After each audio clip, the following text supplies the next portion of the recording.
आप फरमाते हैं इसका मतलब ये है कि जितनी कोई बंदा नेकी करे अगर उसके मुताबिक नेकी कर दी जाए तो वो बदला होती है, और अगर थोड़ी बढ़ा के की जाए तो वो एहसान होती है। फरमाया रब करीम फरमाते हैं इस तरह करो, जरा सोच लो बचपन से लेकर आखिर तक जहां तक तुम मौजूद हो तुम्हारे माँ बाप ने तुम्हारे साथ क्या किया है।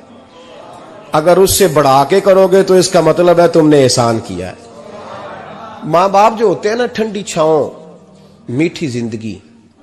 मां अनपढ़ भी हो ना तो कम से कम यूनिवर्सिटी होती है, और बाप अगर बिल्कुल अंगूठा छाप भी हो ना, किसी कॉलेज में मदरसे में इदारे में ना पढ़ा हो, तो बेटे के हक में जिन चीजों की जरूरत होती है वो सारी अल्लाह बाप को अता करके भेजता है। मां बाप को ना कुछ इल्म लदुन्नी अल्लाह देता है कि बच्चों के लिए कैसे आगे बढ़ना है। मां बाप एक हुस्न है मुआशरे का। रब तबारक व तआला की देखे ना, अल्लाह अकबर, दुनिया में किसी की मोहब्बत जांचनी हो ना तो मोहब्बत की तमसील दी जाती है। तिलकल अमसालु नदरिबुहा लिन्नास, अल्लाह लोगों के समझने के लिए मिसालें बयान फरमाता है। अल्लाह तबारक व तआला ने जब अपना आप समझाना चाहा ना, तवज्जो है मेरी बात पर, जब मालिक ने अपना आप समझाना चाहा तो मेरे रब ने मां बाप की मिसाल बयान फरमाई। रब्बिरहमहुमा कमा रब्बयानी सगीरा, या अल्लाह उन दोनों पे रहम फरमा।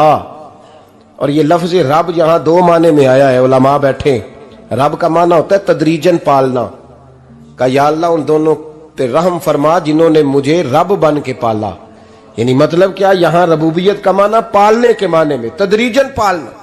मेरे नबी पाक सल्लल्लाहु अलैहि वसल्लम ने फरमाया अल्लाह तुमसे 70 माओं से ज्यादा मोहब्बत फरमाता है। ये इमाम सुयूती ने दुर्रे मंसूर में रवायत लिखी है। अच्छा भाई, अल्लाह ने भी मिसाल मां की बयान फरमाई। फरमाया घर जाके अपनी अम्मा को देख लो, अम्मा तुमसे कितना प्यार करती है। बस उस प्यार को तोलना शुरू कर तो 70 माओं से भी ज्यादा रब तुमसे मोहब्बत फरमाने वाला है। मां के सीने में ना, देखे ना, एक बच्ची होती है बीए, वो उसने कर लिया, उसकी अम्मा रोज कहती है बेटे सवेरे उठा कर। सास के पास जाएगी तो वो कहेगी कि इसकी अम्मा ने सवेरे उठना सिखाया ही नहीं, और बेटी कहती है अम्मा जी दो जावांगी वेखी जाएगी। अच्छा, उसकी शादी हो गई, उसकी सास ने आहिस्ता आहिस्ता शिकवे शुरू कर दिए, खामन से कहने लगी तू इसको उठाता ही नहीं सवेरे। वो भी कहता है कमरे में जाके अम्मा शिकवा करती है तू उठती नहीं। और बच्ची लाडली थी, वो नहीं थी उठती टाइम पे। जिंदगी के 22 साल 23 साल वो सवेरे नहीं उठी, वक्त पे नहीं उठी, मिसाल दे रहा हूं। फिर उसी बेटी को अल्लाह ने एक बेटा अता कर दिया। सुबह 100 आवाज उसकी अम्मा देती थी पर उसकी आंख नहीं खुलती थी, लेकिन उसी बेटी का बेटा सहरी के वक्त हल्का सा रोता है।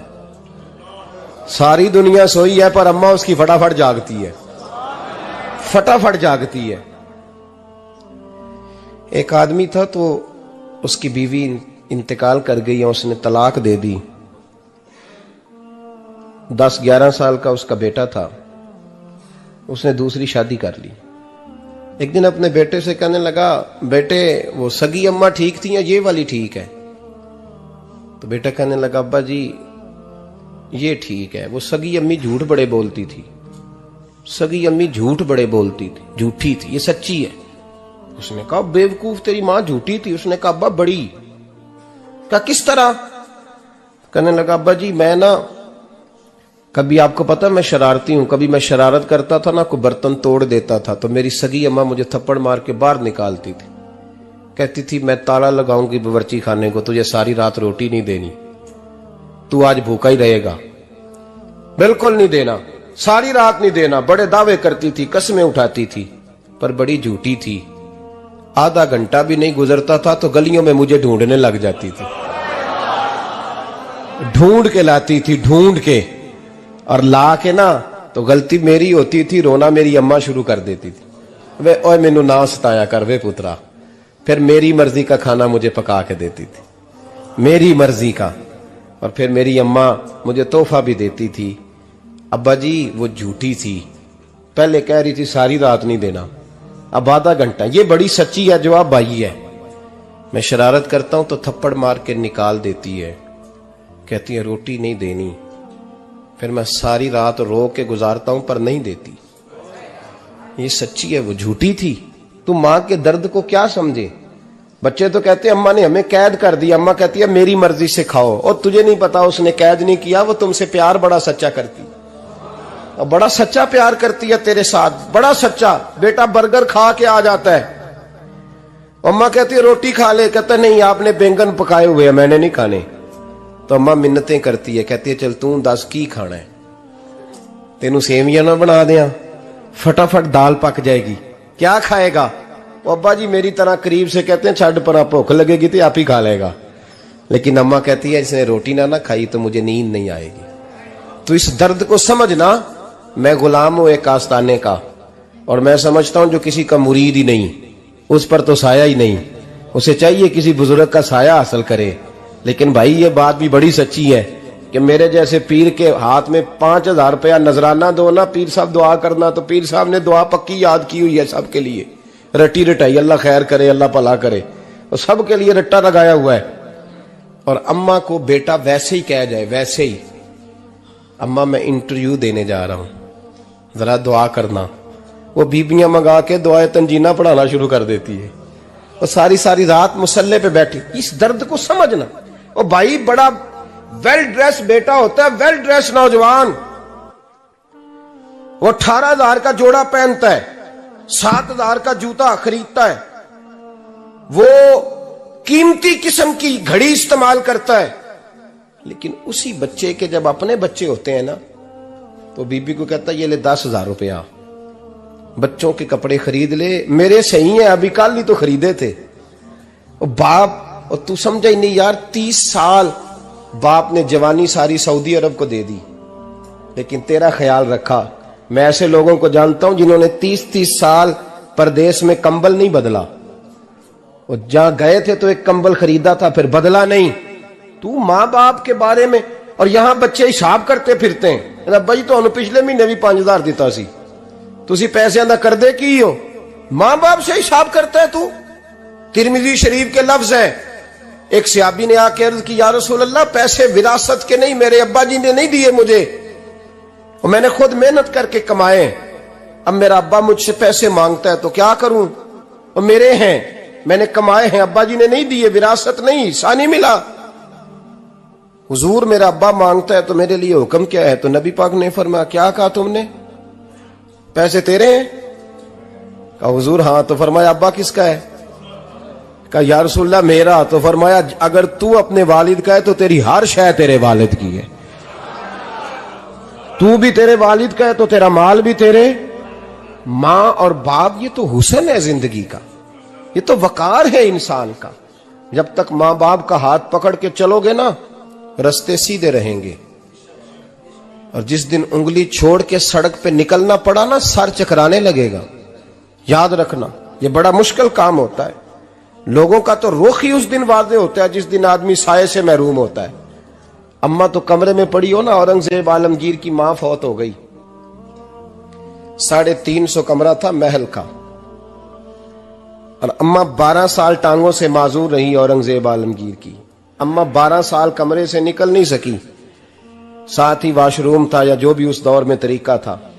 औरंगजेब जब महल में आते थे तो फिर भी सीधे अम्मा के पास जाते थे, और जब वापस निकलते थे फिर भी अम्मा के साथ। औरंगजेब की मां का जनाजा उठा तो औरंगजेब ने रोना शुरू किया।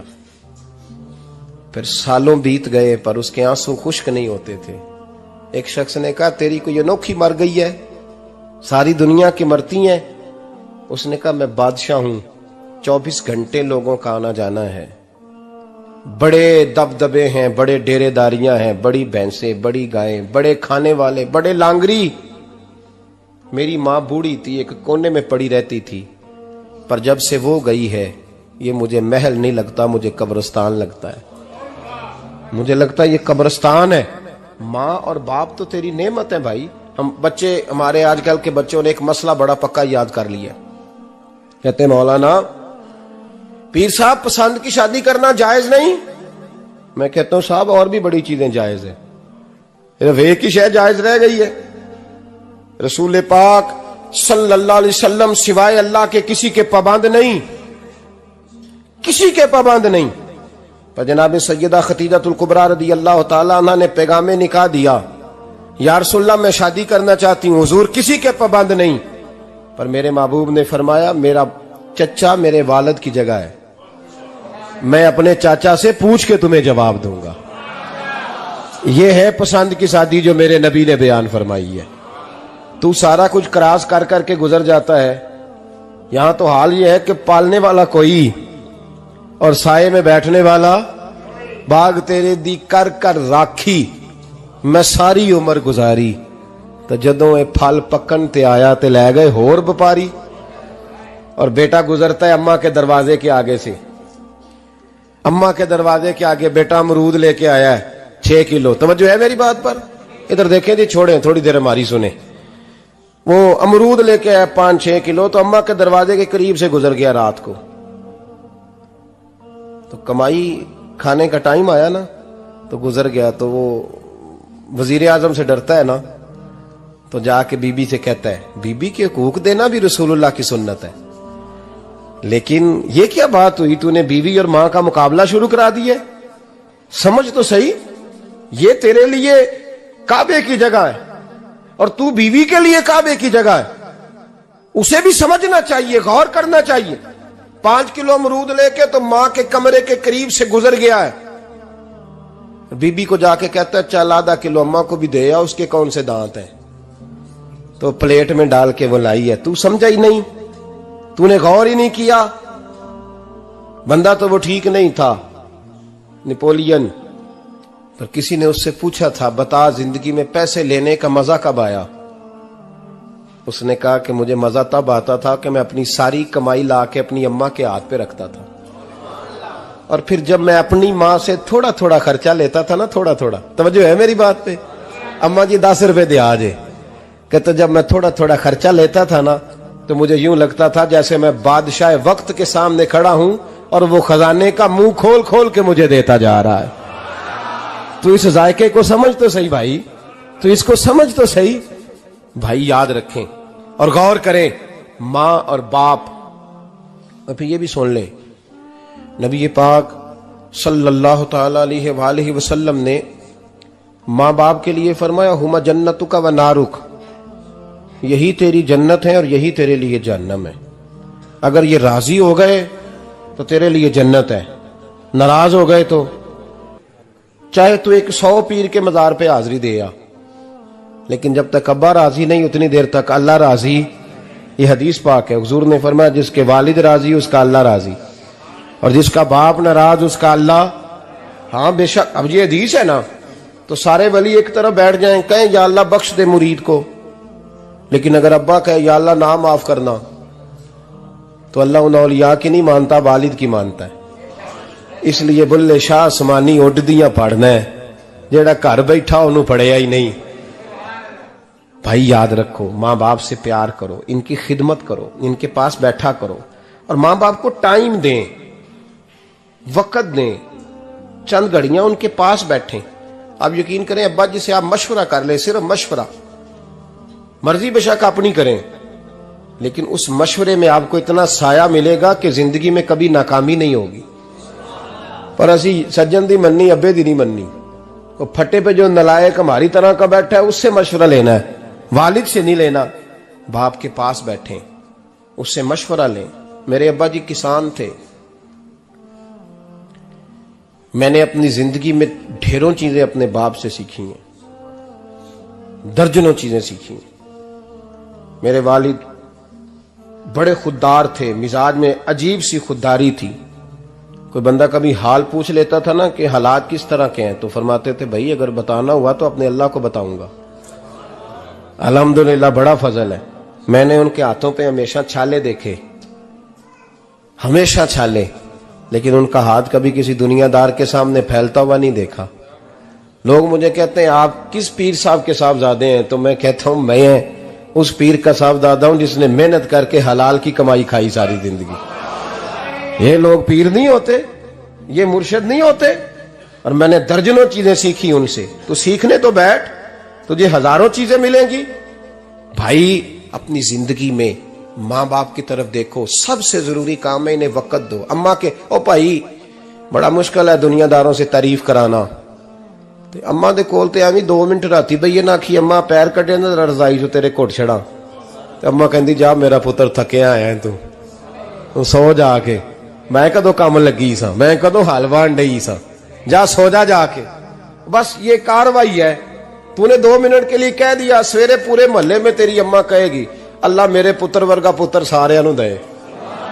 राती आउंदा है ते मैनू घुट के सौंदा है, अल्लाह घुटिया कोई नहीं सुना भी कार्रवाई पाई सू, लेकिन वो सबको बताती है।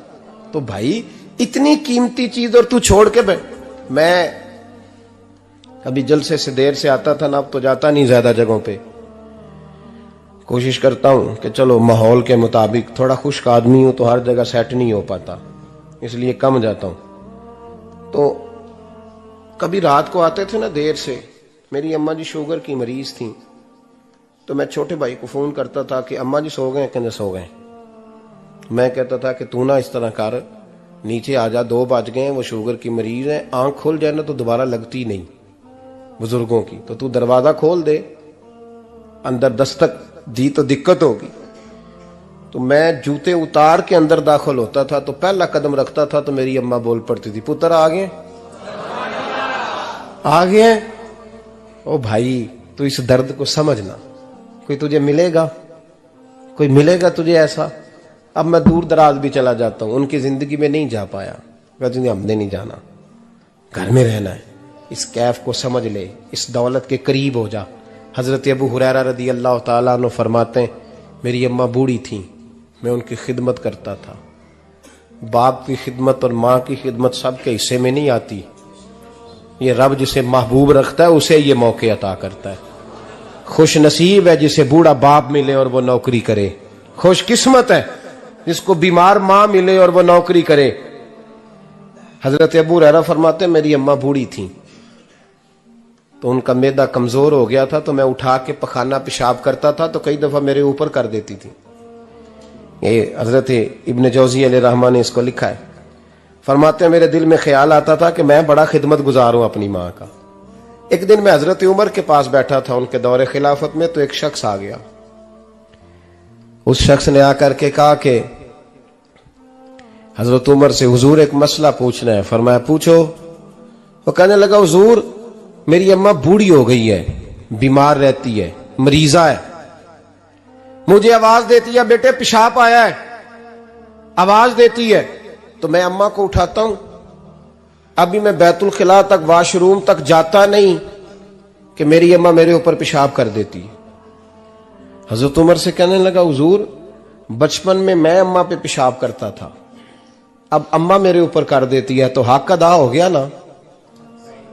हजरत अबू हुरैरा कहते हैं जब उसने सवाल पूछा तो मेरे भी कान खड़े हो गए।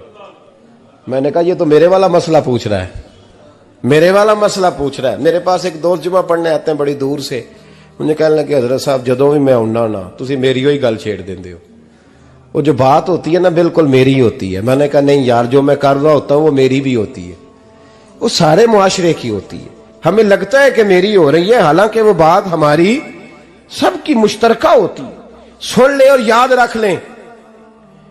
हजरत अबू हुरैरा फरमाते मेरे कान खड़े हो गए। मैंने कहा इसने तो मेरी बात पूछनी शुरू कर दी। हजरत फारूक आजम से कहने लगा हुजूर बचपन में मैं अम्मा पे पेशाब करता था, वो मेरे ऊपर कर देती है तो हक अदा हो गया।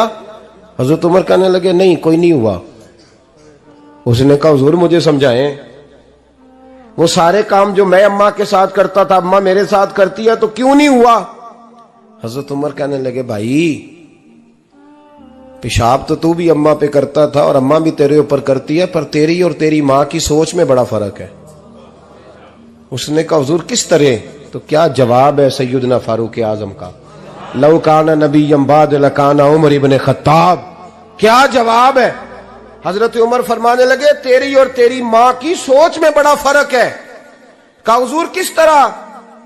फरमाया जब तेरी अम्मा तेरे ऊपर पेशाब करती है ना तो तू दुआ करता है कि या अल्लाह बूढ़ी हो गई है इसे पर्दा दे दे, और जब तू अपनी अम्मा पे पेशाब करता था तो वो दुआ करती थी या अल्लाह मेरे लाल को लंबी जिंदगी अता फरमा। फरमाया ये तेरा और उसका फर्क है, तू पर्दे की दुआएं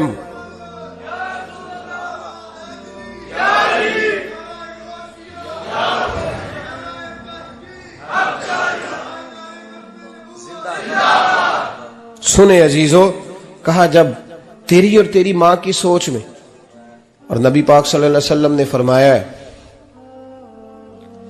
जितने भी गुनाह इंसान करता है ना, अल्लाह करीम सजा को रोक देता है, कयामत में सजा देगा। और जो माँ बाप का नाफरमान है ना, उसको दुनिया में भी सजा मिलेगी। जो माँ बाप का नाफरमान है उसे दुनिया में भी, आप यकीन करें, बच्चे थोड़ा सा पढ़ जाते हैं बेचारे, तो माँ बाप से कहते हैं अब्बा जी तुसी पुराने दौर दे हो, तो की पता होवे, और तुझे पता ही नहीं भाई, तुझे खबर ही नहीं, ये पुराने दौर के नहीं, तू बेवकूफों के दौर का है, तू समझ ये कोई तालीम है। अकबर अलाहाबादी ने कहा था हम ऐसी लाखों किताबें काबिले जब्ती समझते हैं, जब्त करने को दिल करता है, हम ऐसी लाखों किताबें काबिले जब्ती समझते हैं जिनको पढ़ के बेटे बाप को खबती समझते हैं। बात है करने वाली, मां और बाप इतना बड़ा दर्जा है। और भाई सुन लो और इस बात को याद रखना, दुनिया में सियाबी होने से बड़ी विलायत कोई नहीं। सारे वली गौस कुतुब अब्दाल मिलके भी सियाबी के कदमों की खाक तक को नहीं पहुंच सकते, लेकिन हजरत अवैसे करनी सियाबी नहीं बन सके सिर्फ अपनी अम्मा की वजह से, पीछे रहे। महबूब ने फरमाया तू वहां रह के मां की नौकरी कर, तेरा नबी तुझसे राजी है। इतना बड़ा काम उन्होंने छोड़ दिया, हुजूर की जाहिरी जियारत नहीं कर पाए, और तू कहता है मैं फलाने पीर साहब के आस्थाने पे होता हूं, अम्मा बड़े भाई के पास होती है, मैं जाता हूं तंजीमों के साथ, जमातों के साथ, और अम्मा फलाने के साथ। ये कैसी बात हुई? ये किस तरह का मसला हुआ?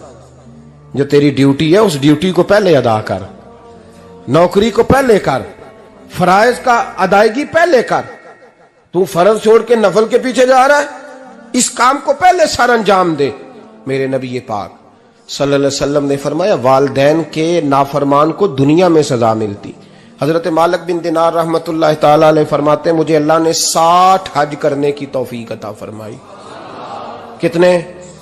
बोल के बताएं। जिस बंदे के पास इतने पैसे हों कि हज पे जा सके, आ सके, और जितने दिन रहना है घर वालों को खर्चा दे सके, उस पर हज करना फर्ज है। पता है आपको, उस पर हज करना। इसलिए बयान कर रहा हूं कि हज की दरखास्तें जा रही हैं। हम पता क्या कहते हैं? हम कहते हैं बच्चे बड़े होंगे, शादी करूंगा फिर जाऊंगा। ये किसने फतवा दिया है? ये किससे आपने पूछा है?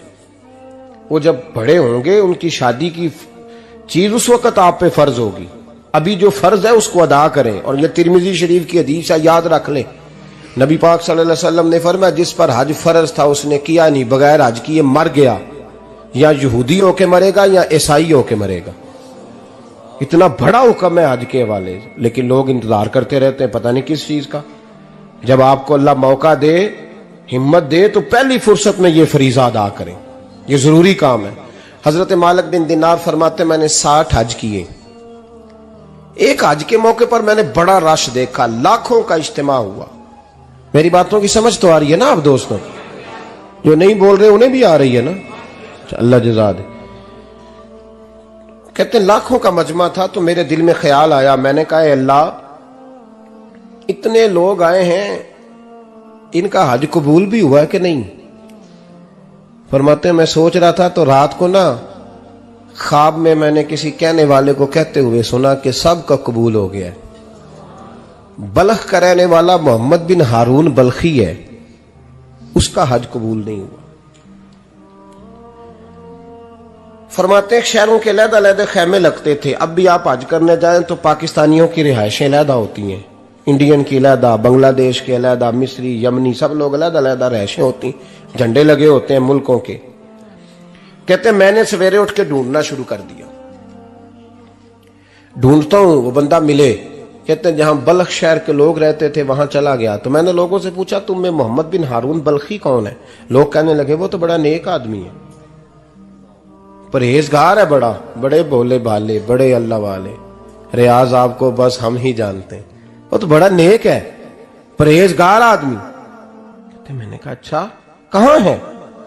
उन्होंने कहा पहाड़ के पीछे उसने खैमा लगाया हुआ है, सारी रात इबादत करता है, सारा दिन रोजा रखता है, कायमुल लैल है, साइमुद दहर है। क्या बात?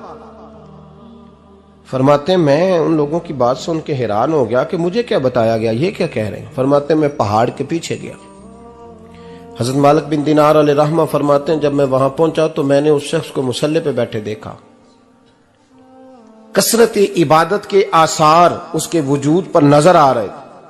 सीधा बाजू उसका कटा हुआ था। फरमाते 2 रकते मुकम्मल करके ना मैंने उससे अस्सलाम वालेकुम कहा तो मुझे कहने लगा वालेकुम अस्सलाम, आप मालिक बिन दिनार हैं। मैंने कहा बड़ी इसकी फिरासत है। फरमाते फिर उसने ठंडी सांस ली, कहने लगा आपको ख्वाब आई होगी कि मेरा हज कबूल नहीं हुआ। फरमाते हैं मुझ पर और बिजली गिरी कि क्या कह रहा। मते मैंने कहा यार लोग भी तेरी तारीफ कर रहे हैं और तेरी बसीरत भी बड़ी है, तो ये माजरा क्या है। कहने लगा आप ना पूछें। ये कह के उसने रोना शुरू किया। देर तक रोता रहा। मैंने कहा नहीं यार तू बता। कहने लगा नहीं आप ना पूछें, आप नाराज होंगे। मैंने कहा मैं नहीं होता, तू बोल ना। कहने लगा हुजूर 24 साल हो गए मुझे हज करते हुए, 24वां हज है मेरा, और हर साल कोई अल्लाह का वली आके बताता है कि जा चला जा तेरा कोई नहीं कबूल हुआ। बेपरवाही वेख सज्जन दी जिथे किसे दी पेश ना जावे, ओने ताजा वाले दर दर रोले ते मंगते तख्त बिठावे। आजम किसे नु कारा मिलदा ही कोई काबे ओ खाली आवे। कहते हैं उसने मुझे कहा हुजूर 24वां हज है, हर साल कोई बताता है। मैंने कहा तेरी गलती। कहने लगा मैं अपनी मां का नाफरमान। मैंने कहा वाकया क्या हुआ। कहने लगा हजरत अल्लाह ने मुझे दौलत दी, माल दिया, जमीनें दी, तो मैं अय्याश हो गया। आप यकीन करें अल्लाह लोगों को माल देता है तो वो समझते हैं मेरी चालाकी से आया है, मैं तेज बड़ा था इसलिए आया है। नाफरमान होते हैं। लेकिन जो रब लेना जानता है, देना जानता है, वो लेना भी। वारस शाह मान करी ना वारसां दा, रब बेवारसा करके मार दई। लोग बड़े स्मार्ट बन जाते हैं, उनकी गुफ्तगू में बड़ा तकब्बुर होता है, उनके निगाहों के अंदाज में बड़े, वो कहते हैं ओहो सब लोग बेवकूफ हैं, सिर्फ मैं सियाना हूं, काम जो सही चल रहा है।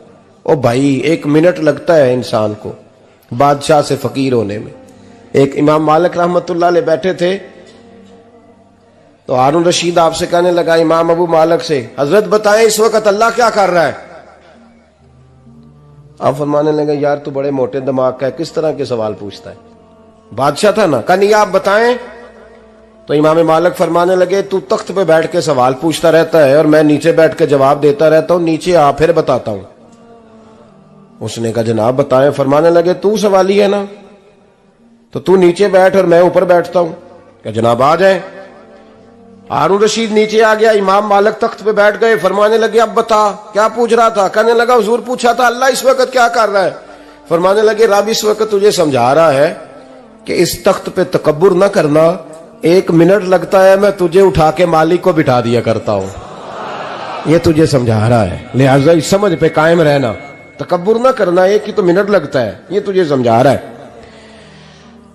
तो वो शख्स कहने लगा मोहम्मद बिन हारून बल्खी इमाम मालिक बिन दिनार से कि हुजूर बड़ी दौलत थी तो मैं अय्याश हो गया था। रमजान का महीना था, अम्मा तंदूर में रोटियां लगा रही थी, मैं शराब पी के घर आ गया। हमारे यहां ये भी फैशन है ना, अब मेहंदी वाले दिन चौधरी साहब के डेरे पे जवान शराब पीते हैं तो पूछते हैं हाजी साहब आप तो हाजी भी हैं, तो डेरे पे मुंडे क्या करते रहे। कहते मैं डेरे तो था मैनू नहीं पता, वो कार लगे सन। हाजी साहब आपको सारा पता है और अल्लाह आपसे पूछ लेगा।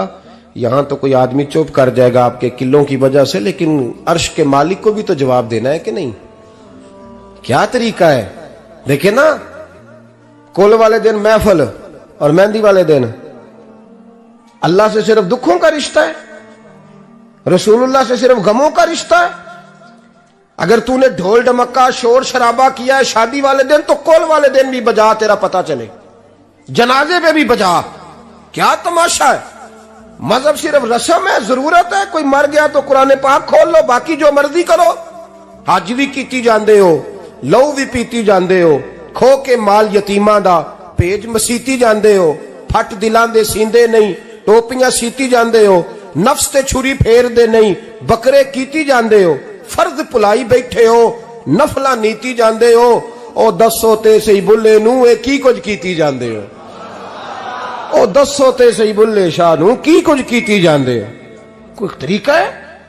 कोल शरीफ पे मौलवी साहब तशरीफ लाइएगा, अब्बा जी के कोल है, तो मैं तो कहता हूं बजा ना बैंड बाजे वाला आज भी, तेरा पता चले कि ये दो काम कैसे होते हैं। तू किस तरह दो कश्तियों का, समझ नहीं आती बात की। मैं तो जाता ही नहीं बैंड बाजे वाली शादी पे, मैं कहता जो तुमको मर्दी पढ़ा लो ने कहा, हमसे नहीं दो काम होते। अल्लाह रोजी देने वाला है, एक ही करते हैं, दो रंगी छोड़ के यक रंग हो जा, सरासर मोम हो जा या संग हो जा, मौज करो। हम इस चक्कर में पड़ते ही नहीं, हम वो रास्ता ही छोड़ देते हैं जो हमारी तबीयत के मुताबिक नहीं होता, बस खत्म हो गई बात। इसलिए गौर करें और याद रखें इस बात को। इमाम मालिक बिन दिनार रहमतुल्लाह अलैह फरमाते हैं, मुझसे कहने लगा पैसे आए तो मैं अय्याश हो गया। रमजान का महीना था, असर के बाद मेरी अम्मा इफ्तारी की तैयारी कर रही थी, मैं गया, मैंने कहा शराब पी हुई, अम्मा रोटी दे, तो अम्मा कहने लगी शर्म कर, शर्म कर, रोजा रखा नहीं तो जिन्होंने रखा है उनका तो ख्याल कर। कहते अम्मा की बात का मुझे गुस्सा लगा। मैं कहा करता हूं बदनसीब है वो बेटा जिसका बाप उससे बात करते हुए डरता है कि पता नहीं कहां से बोलेगा। बदनसीब नहीं वो बेटा जिसकी मां उससे बात करते हुए सहम जाती है कि पता नहीं कौन सी बोली बोलेगा। बदनसीब नहीं कि मां बाप भी जिससे खोल के बात ना कर सके। हजरत मालिक बिन दिनार से कहने लगा, अम्मा ने जब कहा ना शर्म कर, तो मुझे गुस्सा आया, मैंने मां को थप्पड़ मारा और मेरी मां जलते हुए तंदूर में गिरी। लोगों ने मुझे पकड़ के अंदर बंद कर दिया कमरे में। सारी रात मैं शोर सुनता रहा पर नशे में धुत रहा। सवेरे आंख खुली तो मेरी बीवी बैग बांध रही थी। मैंने कहा कहां जा रही हो? कहने लगी जो मां का नहीं बना मेरा कैसे बनेगा।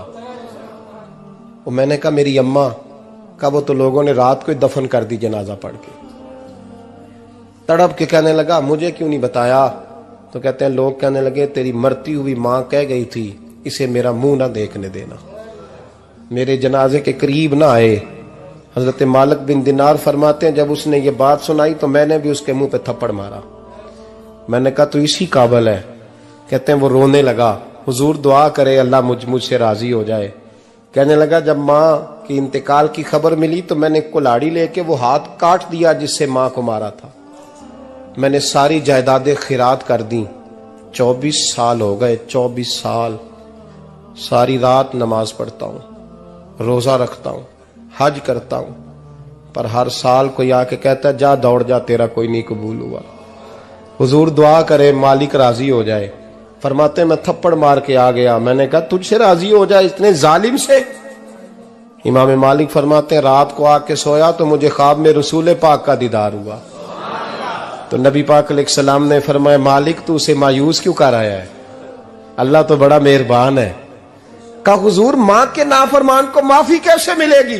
तो इमाम मालिक फरमाने लगे नबी करीम ने फरमाया जा उसे जाके बता दे तुझे कयामत में तेरी मां की वजह से बख्श दिया जाएगा। कहा हुजूर अम्मा की वजह से किस तरह? तो महबूब फरमाने लगे इसकी मां कयामत में इसके खिलाफ मुकदमा दायर करेगी रब करीम की अदालत में। ए अल्लाह मैंने 9 माह पेट में रखा, दर्द सह के इसे जना, जिगर का खून पिला के पाला और इसी ने मुझे कत्ल किया। रब करीम इसकी मां का मुकदमा सुन के कहेगा उठाओ इसको दोजख में फेंको, इसने मां जलाई थी इसे भी जलाओ।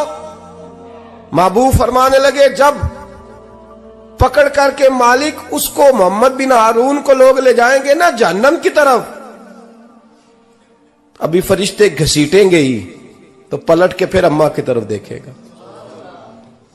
और दूसरी दफा फिर घसीटेंगे तो पलट के देखेगा और तीसरी दफा फिर पलट के कहेगा अम्मा ये मुझे जलाने लगे, अम्मा ये जहन्नम में फेंकने लगे। मेरे हबीब फरमाने लगे वो जल के मरने वाली मां वहां भी बोल पड़ेगी, कहेगी या अल्लाह चल मैंने माफ किया तू भी माफ कर दे। ऐ अल्लाह मैंने माफ किया तू भी माफ कर दे, अल्लाह तू माफ कर दे इसे, अल्लाह तू इससे दरगुजर फरमा, इसे माफ कर दे। मेरे महबूब पाक अलैहिस्सलाम फरमाते रब करीम कहेगा इसने तुझे जलाया, तो कहेगी अल्लाह ये तो बेटा था इसने जला दिया, मैं मां हूं, मेरे सामने जले तो मैं कैसे बर्दाश्त कर सकती हूं। फरमाया उसने जला के मारा था, पर उसी मां की वजह से रब करीम इसे जन्नत अता फरमाएगा। पलटा पलटा, जा जाके मां के पैरों में बैठ, जा सवेरे अनपढ़ बाप से दुआ कराया कर, जा बिल्कुल अंगूठा छाप बाप से सुबह दुआ कराया कर, देख रब करीम तेरे लिए रहमतों के दरवाजे खोल देगा। और आखिरी बात ये भी सुन ले, मां बाप के इंतकाल के बाद रिश्ते खत्म नहीं होते।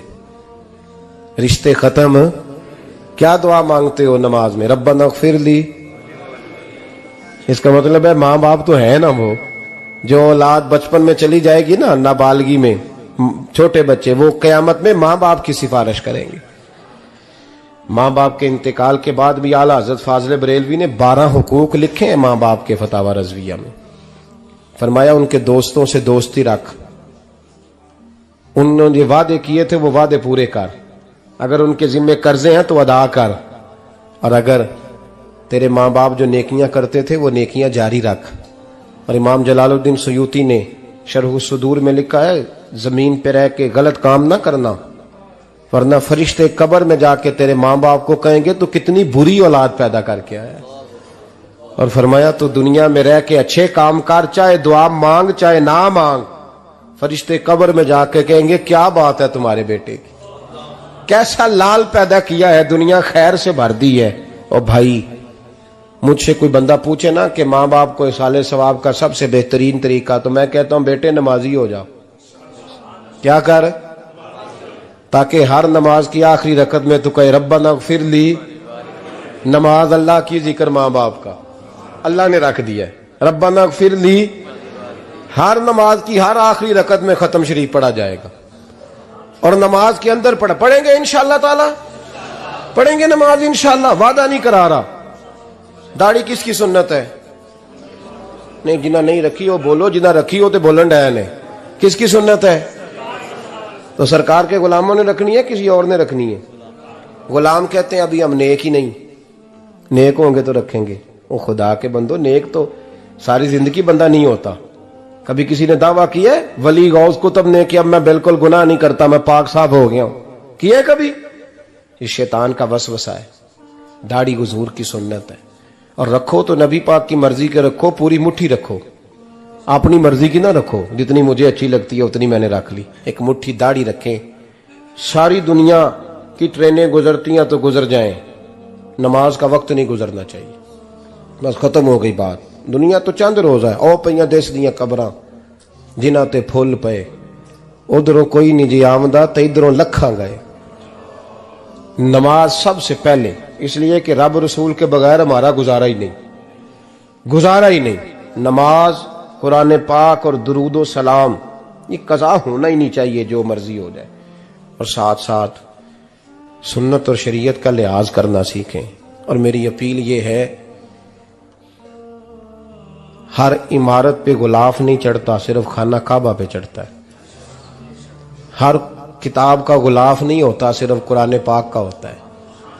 हर बीबी का पर्दा नहीं होता, सिर्फ मुसलमान औरत का होता है। जो चीजें पर्दों में होती हैं ना, वो मुकद्दस होती हैं। और भाई टाफी से भी रैपर उतार दो तो मक्खियां बैठने लगती हैं। तो जो बीबी पे पर्दा होगी उस पे बुरी नजरें नहीं जमेंगी। ड्यूटी है आपकी, बेटियों को पर्दा कराएं, बहनों को पर्दा कराएं, माँ बाप माओं को गुजारिश करें। पर्दा हुस्न है मुसलमान का। जिस घर में पर्दा रहता है उस घर में अल्लाह के फरिश्ते रहमत नाज़िल फरमाते हैं। ये कोई फैशन, कोई तरीका, कोई मतलब ही नहीं इन चीजों का। बापर्दा करें अपने घरों को। दुआ करता हूँ अल्लाह तबारक व तआला मेरी इस हाजिरी को कबूल फरमाए। अल्लाह आप सबका आना कबूल फरमाए। और जो कुछ मैंने कहा अल्लाह तबारक व तआला हमारे दिलों में, हमारी रूहों में इस जज्बे को जागुज़ी फरमाए। आखिर दावाना अल्लाह सलामत रखे। अब काफी नहीं हो गया काम? मैं तकरीर भी इतनी करता हूँ 35-40 मिनट की, यहां तो कुछ ज्यादा हो गई है मेरा ख्याल है। तो थोड़ी बात करने की कोशिश किया करता हूँ।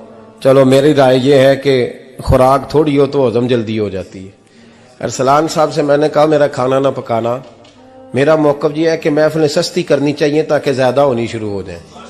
महंगी बड़ी है, इसलिए मैं दस ज्यादा माड़ा बंदा ते हाथ ही नहीं ना पाता। तो मैं कहा करता हूं कि कम से कम खर्चा हो। हमारे करोड़ों रुपया सालाना लगता है महफिलों पर, अगर अरबों कह दूं तो फिर भी बात गलत, लेकिन उसका रिजल्ट हमें उस तरह का नहीं मिलता जिस तरह का मिलना चाहिए। लेकिन ना, आपने अजमत वालदैन पे प्रोग्राम किया। मेरी राय यह है कि हुकूक ज़ौजैन पे भी होना चाहिए, और शादी से पहले हर बच्चे को मियाँ बीवी के हुकूक का पता होना चाहिए। बाद में 3 तलाकें दे के आ जाते हैं, कहते हैं मैंने पता ही नहीं सी। तो अगर पहले पता कर लेंगे तो ये तमाशा नहीं लगेगा, लेकिन ये काम होता नहीं। बहन भाइयों के हुकूक पर बात होनी चाहिए, ये बड़े जरूरी काम है। और ये भी सारा मेरे नबी पाक का मिलाद ही है, इसलिए कि ये बातें मुस्तफ़ा ने सिखाई हैं हमें सल्लल्लाहु। एक बात कही हजरत ने, मैं अर्ज कर देता हूं। मुहद्दिस इब्न जौजी रहमतुल्लाह अलैह एक बुजुर्ग के बारे में फरमाते हैं, वो कहते हैं कि बाज लोगों ने तो उनका अपना नाम लिखा है और बाज जगह पे एक और बुजुर्ग का जिक्र है, और बयान रवायत हजरत मुहद्दिस इब्न जौजी फरमाते हैं। वो कहते हैं कि मैं घर में कोई काम कराना था, काम होते हैं ना छोटे मोटे घर में, तो फरमाते हैं मैं मजदूर लेने गया बगदाद में। चौकों पे मजदूर सारी उम्र का मजदूर ही है ना बेचारा। अमीर तो अमीरतर होता जा रहा है और गरीब गरीबतर हो रहा है। हमारे तो पीर भी लोगों को कह रहे हैं फकीर हो जाओ, खुद अमीर होते जाते, खुद रोज बरोज अमीर हो रहे हैं। दुनिया को कह रहे हैं फकीर हो जाओ। तुम भी तो थोड़ा फकर इख्तियार करो ना भाई, जो दर्ज दे रहे हो। इल्ला माशाअल्लाह, सबकी बात नहीं करता। फरमाते हैं कि मैं ना मजदूर लेने गया, बगदाद के चौक में मजदूर बैठे होते थे, तो मेरी उन मजदूरों में से ना एक नौजवान बच्चे पे नजर पड़ी। बड़ा कमजोर सा वजूद था, लेकिन चेहरे पर इबादत का निशान था। माथा बताता था कि नमाज का बड़ा ख्याल रखता है। मैं उसके करीब गया। चेहरे भी बड़ा कुछ बताते हैं ना, चेहरों में भी बड़ी रानाई होती है। फरमाते हैं मैं करीब गया, मैंने उसको कहा बेटे मजदूरी करोगे? तो कहने लगा मजदूरों में बैठा हूं तो हुजूर मजदूरी के लिए ही तो बैठा हूं। तो मैंने कहा कि चलो फिर। कहने लगा नहीं मेरी कुछ शर्तें। मैंने कहा बताओ? कहने लगा पहली शर्त यह है कि लोग 4 दिनार दिहाड़ी लेते हैं, मैं 3 दिनार लूंगा। मैंने कहा यार बे तो बड़ी बेहतरीन है, बाकी भी इस तरह की रख ले। उसने कहा हुजूर दूसरी शर्त यह है कि मैं आपकी मुकम्मल बात मानूंगा, लेकिन जब अजान हो जाएगी फिर आपकी नहीं सुनूंगा। तीसरी बात उसने ये की कि हुजूर मैं आपके घर में काम करूंगा पर आपके किसी सवाल का जवाब नहीं दूंगा। कहते हैं मैंने कहा यार तू बड़ा अजीब है, शर्तें तो मालिकों की होती हैं। कहने लगा जी बहरहाल मैं शर्तें लगा के जाता हूं। फरमाते हैं मैं उसे घर ले आया, काम मैंने उसको बताया, तो जो काम मजदूर सारे दिन में करता है ना उसने 2 घंटे में कर दिया। हमारे मजदूर सिगरेट पीने में भी तो आधा घंटा लगाते हैं ना, वो चाय पीने जाएं तो पौना घंटा। वहां उनको भी तो दयानतदारी करनी चाहिए कि नहीं करनी चाहिए? ने मुआहदा किया है ना जी, तो पूरा उतरना चाहिए ना। कहते 2 घंटे में। अब काम जब बंदा शुरू कराता है तो काम और निकल आता है। कहते काम मैंने उसको और बता दिया, वो करने लगा। उसने मिट्टी निकाल के रखी थी बाहर रास्ते में, तो अजान हो गई जोर की। उसने वहीं कुदाल छोड़ी कई और चलने लगा। तो मेरा बेटा कहने लगा इसको जरा बराबर कर दो। कहने लगे चुप कर जा, तेरे बाप से बात हुई थी, जब अजान होती है तो मैं किसी और की नहीं सुनता, सिर्फ अल्लाह रसूल की सुनता हूं। कहते हो मस्जिद चला गया, नमाज पढ़ के आया तो दोपहर का वक्त था। मेरी बीबी कहने लगी इसको को खाना खा ले। कहते हमने कहा खाना खा लो, तो कहने लगा मैंने रोजा रखा हुआ, रमजान भी नहीं था, नफली रोजा रखा हुआ। फरमाते हैं शाम हुई, मैंने 3 दिनार दिए, तो मैंने कहा तेरा नाम क्या है? कहने लगा मैंने आपसे कहा था मैं किसी सवाल का जवाब नहीं दूंगा। तो वो चला गया। अगले दिन मैं फिर लेने गया उसे, काम कुछ और निकल आए, तो लोगों ने बताया वो सिर्फ हफ्ते वाले दिन आता है। मैंने कहा क्यों? कहने लगे जी वो कहता है मेरा हफ्ते का खर्चा 3 दिनार है, जब 3 दिनार कमा लेता हूं तो बाकी सारा टाइम अल्लाह रसूल की जिक्र में गुजार दिया करता हूं। फरमाते हैं जी अगले हफ्ते मैं फिर लेने गया, मैंने पूरा हफ्ता इंतजार किया कि काम उसी से कराना है। मैं जब गया तो मैंने कहा चलो। कहने लगा मेरी शर्तें याद है ना? और मैंने कहा याद है भाई साथ चल। फरमाते हैं काम कराया, 2-3 हफ्ते वो आता रहा। एक हफ्ते में गया तो लोगों ने कहा हुजूर आज नहीं आया। क्यों? कहने लगे बीमार हो गए। कहाँ घर है? कहने लगे बगदाद के कब्रिस्तान के पीछे जो कच्ची आबादी है उसमें रहता है। फरमाते मैं गया, दरवाजे पे दस्तक दी तो कहने लगा हुजूर आप हैं? दरवाजा खुला है, आ जाइए। फरमाते मैं अंदर गया तो मैंने कहा तुम्हें कैसे पता चला मैं आया हूं? कहने लगा हुजूर अल्लाह वाले हो, आप नहीं आना था, वरना अमीर तो गरीबों का पता लेने कोई नहीं आते। कहते मैं करीब गया तो कहने लगा मैं आपका इंतजार कर रहा था, तेज बुखार है, तप रहा। जेब से कुछ पैसे निकाले, कहने लगा ये पैसे रख लें। एक अंगूठी निकाली, कहने लगा हुजूर आज रात को मेरा इंतकाल हो जाएगा, इन पैसों का कफन खरीद के सुबह जनाजा पढ़ के मुझे दफन कर देना, और जब दफन करो तो ये अंगूठी लेके असर के बाद हारून रशीद के पास जाना, आप उसे कहना मैंने मिलना है पर वो आपको टाइम नहीं देगा, आप उसको आवाज दीजिएगा कि तेरी एक अमानत है मेरे पास, फिर वो आपसे मिलेगा तो अंगूठी दे दें, फिर आप मेरी तरफ से फारिग हैं। हजरत फरमाने लगे तेरा नाम? और कहने लगा हुजूर वक्त थोड़ा है, आज रात मैंने जाना है, बड़ी लंबी माफी मांगनी है रब करीम से, अगर मुनासिब समझे तो मुझे अपने रब से तन्हाई करने दे। फरमाते हैं मैं आ गया और उसकी बातों ने मुझे सारी रात सोने नहीं दिया। फरमाते हैं सुबह बड़ी मुश्किल से सूरज निकला, मैं गया दरवाजे पे हाथ रखा तो दरवाजा खुला हुआ था, अंदर दाखिल हुआ तो खुशबुएं मेरा इस्तकबाल कर रही थी। जब चेहरे से कपड़ा हटाया तो उसका तो इंतकाल हो चुका है, इंतकाल हो चुका है, ऐसे है जैसे किसी का दीदार करके सोया है।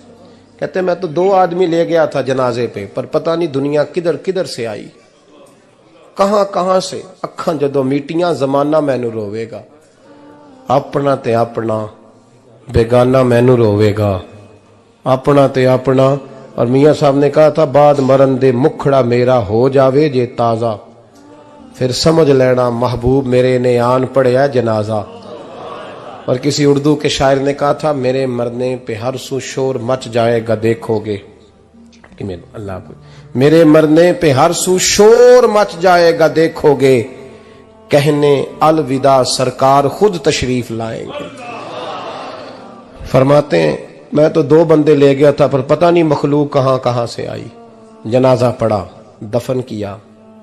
हारून रशीद के पास में असर के बाद गया, मैंने बुलाना चाहा पर बादशाह था, मेरी तरफ देखा ही नहीं। मैंने उसको कहा तेरी एक अमानत मेरे पास है। फरमाते हैं वो मुझे कोने पे ले गया, क्या बात है, कमरे में बुलाया, मैंने अंगूठी दी। हारून रशीद तो चीखे मारने लगा, कहने लगा अंगूठी वाला कहाँ है? मैंने कहा वो तो इंतकाल कर गया। कहने लगा मुझे कब्र पे ले चल। कहते मैं कब्र पे लाया तो वो लेट गया, तड़प के रोने लगा। मैंने कहा मेरा कलेजा फट जाएगा, ना उसने कुछ बताया ना तूने बताया, ये कौन था? तो हारून रशीद कहने लगा ये मेरा बेटा था। मैंने कहा तेरा बेटा और मजदूर? कहने लगा हुजूर ये हजरत दाऊद ताई के पास बैठा करता था, उनका मुरीद था, मुझे रोज कहता था अब्बा तूने बड़ी दुनिया इकट्ठी कर ली है, मरते वक्त तुझसे टांगे समेटी नहीं जाएंगी, इतना हिसाब नहीं तू दे सकेगा। मैं इसको समझा देता, इसकी अम्मा समझा देती। ये रोज हमें कहता छोड़ दो आ जाओ अल्लाह रसूल की बारगाह में झुक जाएं, हम समझ। एक दिन ये चला गया, कहने लगा फिर तुम्हारा रास्ता और है और मेरा रास्ता और है। ये सोने की अंगूठी गलती से इसके पास रह गई, गलती से हीरे की अंगूठी चली गई। कहने लगा देखो मेरे बेटे ने आज वो भी वापस कर दी है। फिर तड़प के कहने लगा हारून रशीद था तो ये मेरा बेटा, पर मेरा मुर्शद निकला, मेरा पीर निकला। भाई जिंदगी तो बड़ी थोड़ी है ना। बाबा साहब ने कहा था उठ फरीदा सुत्या, और दाढ़ी आ गया ही पूर, अग्गा नेड़े आ गया ही, पिछा रह गया ही दूर। उठ फरीदा सुत्या खलकत वेखन जा, मते कोई मिल जाई बख्शिया ते तू ही बख्शिया जा। उठ फरीदा सुत्या झाड़ू दे मसीत, तू सुते रब जागदा तेरी डाडे नाल परीत। मेरा रब हमें भी अपनी बारगाह में कबूल फरमाए। आखिर दावाना अनिल हम्दुलिल्लाह। बड़ी नमाज ते रियाज ना सिखिया ते तेरिया किस कब सिखिया नमाज ना कर डिठा ना कर वाला डिठा ते तेरिया किस कम दित्तियां